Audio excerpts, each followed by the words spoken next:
A ferocious great white shark suddenly appeared behind him, scaring the living daylights out of Jimmy. But the captain, far from being afraid, saw it as a thrilling surprise. This 26-foot, 10-ton behemoth had devoured a dozen beachgoers just last week and was undoubtedly back on the prowl for more prey.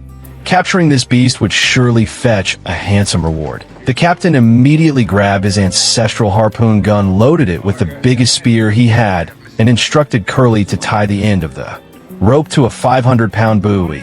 He then positioned himself at the bow, scanning for any sign of the shark.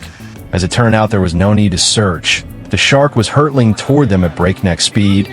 Just as it was about to collide with the boat, the shark thrashed wildly, trying to swim away, but the buoy dragged it down, draining its strength. It also worked as a tracker, so as long as they followed it, they'd always know the shark's position.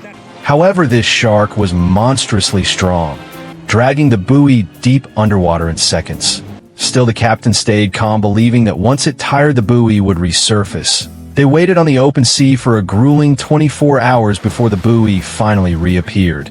Thinking their plan had worked, they began hauling the rope back to shore. But just then the shark struck again. They barely escaped with their lives as the beast bit through the rope.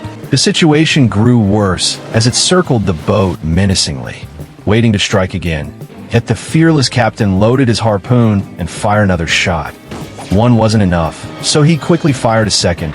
This time the shark managed to pull both buoys underwater, but soon they bobbed back up, showing that the wounded monster was near its end. Could they have finally succeeded? They carefully pulled the buoys back, learning from their mistake, but something still went terribly wrong.